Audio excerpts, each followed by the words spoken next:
Hello friends, my self professor Harshad Kulkarni और आप देख रहे हैं मेरा यूट्यूब चैनल सिंपल साइंस। दोस्तों, जैसे ही थंबनेल पर आपको दिख रहा है कि आज हमें जो टॉपिक डिस्कस करना है उसका नाम है व्हाट इज़ फिज़िक्स। ठीक है, what is mean by physics. तो फिज़िक्स समझने से पहले हमें थोड़ा सा और छोटी स्टैंडर्ड्स की तरफ जाना पड़ेगा। जैसे कि आप लोग 6th या 7th या 8th स्टैंडर्ड में आप लोगों को जो साइंस नाम का जो सब्जेक्ट होता है, so basically that science is get divided into the 3 main branches. Science जो कहा जाता है वो 3 मेन ब्रांचेस में डिवाइड हो जाता है। तो उसमें एक ब्रांच है फिज़िक्स, एक ब्रांच होती है केमिस्ट्री और तीसरी जो ब्रांच है वो होती है बायोलॉजी। सो उसमें हमें आज डिस्कस करना है कि what is mean by physics in simple way. ठीक है, तो फिज़िक्स की जो डेफिनेशन है दोस्तों वो मतलब फ़िज़िक्स इतना बड़ा सब्जेक्ट है, उसको एक डेफिनेशन में कन्फाइन कर पाना या कोई एक या दो पैराग्राफ में कन्फाइन कर पाना बहुत मुश्किल है। तो इसीलिए फ़िज़िक्स की डेफिनेशंस भी रिक्वायरमेंट के हिसाब से या स्टडी के हिसाब से थोड़ी सी अलग अलग मॉडिफाइड कर दी गई है।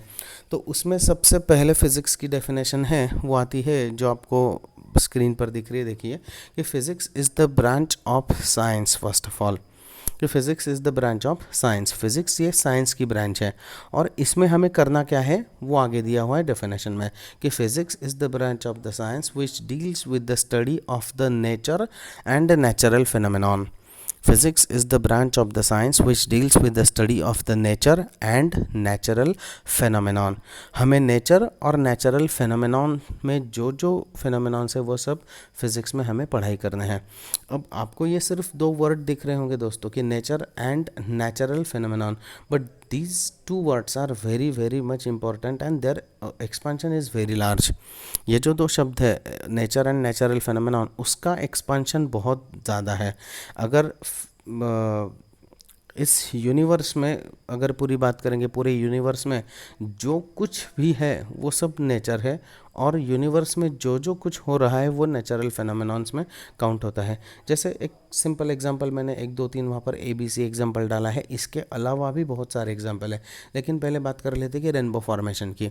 रेनबो फॉर्मेशन आप लोगों को पता है कि नॉर्मली बारिश के दिनों में स्काई आकाश में ये रेनबो का जो फॉर्मेशन है वो होता है। 7 या 5 कलर उसमें रहते हैं, लगभग कुछ कलर डोमिनेंट होते हैं, कुछ सप्रेस्ड भी हो जाते हैं, इसलिए कलर कम दिखते हैं।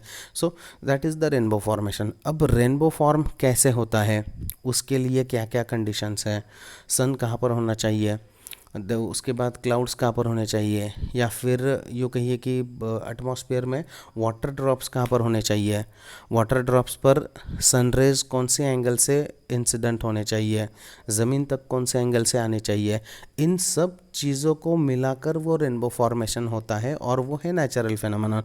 तो इसीलिए फिज़िक्स को डिफाइन किया जाता है कि it is the nature and natural phenomenon. जैसे रिफ्लेक्शन कंसेप्ट है, रिफ्लेक्शन, उसके बाद रिफ्रैक्शन आता है, पोलराइजेशन आता है, बहुत सारे नेचर में होने वाले जो फिनोमेनॉन है जिसे नेचुरल फिनोमेनॉन कहा जाता है वो सारे फिज़िक्स में आते हैं। रेडिएशन है, रेडिएशन क्या होता है, सन से अगर कुछ भी एनर्जी अगर अर्थ तक आती है, ज़मीन तक आती है, तो वो उसे रेडिएशन कहा जाता है या उस एनर्जी को रेडिएंट एनर्जी कहा जाता है। So that is the nature again, once again. ठीक है ना। और भी कई सारे नेचुरल फेनोमेनॉन्स है कि जिसका हम लोग डे टू डे लाइफ में बहुत सारा यूज़ करते हैं। जैसे कि अब फिज़िक्स की बात आती है तो वो एप्पल फॉल का जो एक्सपेरिमेंट है, फ्रूट फॉल का, वो तो सब लोगों को पता है कि कोई भी चीज़ अगर आप लोगों ने XYZ हाइट पर पकड़ी हुई है और उसे छोड़ देंगे तो उसका ज़मीन पर गिरना निश्चित है। ठीक है ना। तो देखिए दोस्तों, अगर आपने हाथ में पानी लिया और छोड़ दिया तो वो पानी नीचे चला जाता है, और इसके एग्जैक्टली उल्टा जो ट्रीज़ रहती है उसके जो रूट्स रहते हैं वो वही पानी जब ज़मीन में जाता है, ठीक है, तो उनमें इतनी एबिलिटी हो जाती है कि वही वाटर जो है वो सक करके ऊपर तक भेजते हैं, स्टेम तक भेजते हैं या फिर लीव्स तक भेजते हैं। हो गए दोनों ऑपोजिट। अगर हाथ में से पानी ड्रॉप किया जाए तो वो ज़मीन पर जाएगा, लेकिन ज़मीन में पानी है तो वो रूट्स में इतनी एबिलिटी कि वो खींचकर ऊपर भेज देता है। तो ये जो ट्रीज़ जो काम करता है, पानी को खींचकर ऊपर फेंकना जो है, उसको कैपिलैरिटी कहा जाता है, कैपिलैरिटी। और नेचुरल फेनोमेनन है। और इसी फेनोमेनन को यूज़ करके हम लोग अर्थ सरफेस में भी बोरिंग नाम का एक फेनोमेनन जो है वो परफॉर्म करते हैं अर्थ से पानी एक्सट्रैक्ट करने के लिए। सो this is the nature and natural phenomenon. कई सारे इसके अलावा भी बहुत सारे नेचर में होने वाले जो फेनोमेनॉन्स है वो फिज़िक्स में आते हैं। इसलिए फिज़िक्स की जो पहली डेफिनेशन है it is the nature and natural phenomenon. Physics की सेकेंड डेफिनेशन आती है कि it deals with the study of the energy and matter relationship. Energy और मैटर में जो रिलेशनशिप है वो भी फिज़िक्स में आती है। अब एनर्जी और मैटर ये भी आपको दिखने में सिर्फ दो वर्ड दिखते हैं, इनका भी एक्सपांशन बहुत बड़ा है। नेचर में जो जो चीज़ें आपको दिखती है या नहीं भी दिखती लेकिन उसका एग्जिस्टेंस है और उसका एग्जिस्टेंस हमें समझ में आता है, तो उन सब चीज़ों को मैटर कहा जाता है।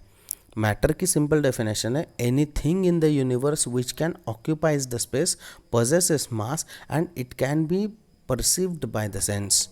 यूनिवर्स की ऐसी कोई भी चीज़ जो जगह एक्वायर करती है, जिसे मास है और जो हमें सेंस से पता चलता है कि ये चीज़ यहाँ पर है, तो उसे मैटर कहा जाता है। एंड एनर्जी और मैटर इनका रिलेशनशिप जो है वो इंटरकन्वर्टिबल है। सो दैट्स वाई कि फिज़िक्स में सेकेंड डेफिनेशन ये पढ़ी जाती है कि it is the energy matter relationship. और आइंस्टाइन का फेमस एनर्जी मास इक्वेशन भी आप लोगों को पता है, E = mc²।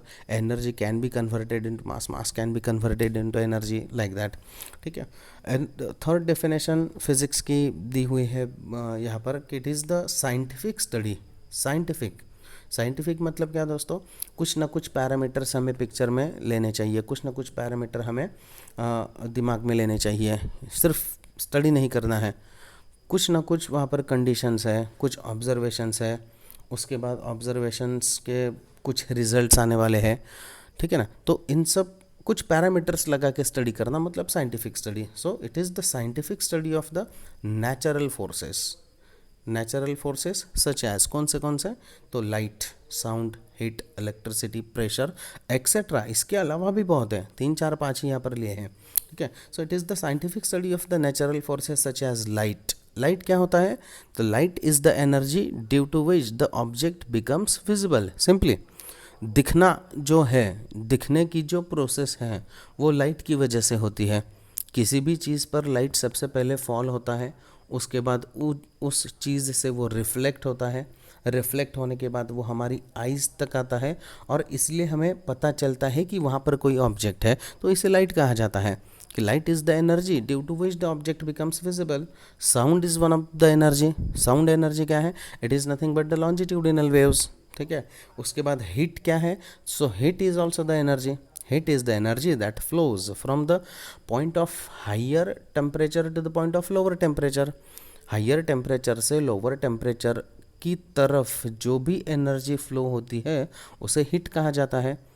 और हीट का सबसे बढ़िया, सबसे बेस्ट एग्जाम्पल जो है डे टू डे लाइफ में वो खुद का ही है, पर्सन का खुद का एग्जाम्पल।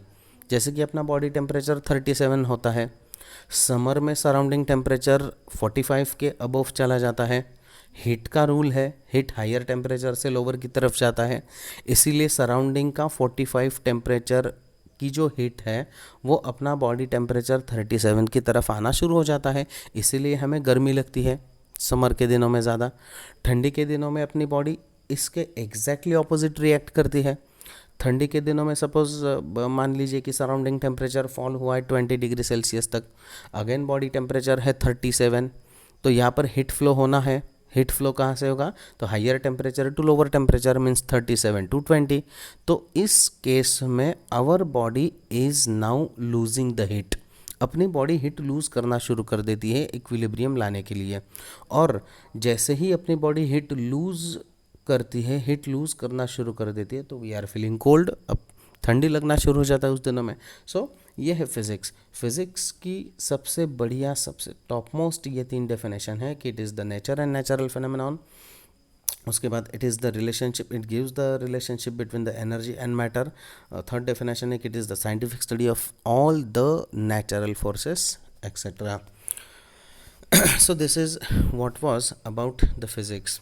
दोस्तों इसी तरह कैसे फिज़िक्स के या साइंस के जो सिंपल सिंपल कंसेप्ट है या जो सिंपल टॉपिक्स है वो मैं वीडियो के ज़रिए आप तक लाता रहूँगा। अगर वीडियो आपको अच्छा लगा तो लाइक कर दीजिए और चैनल को सब्सक्राइब कर दीजिए। Thank you.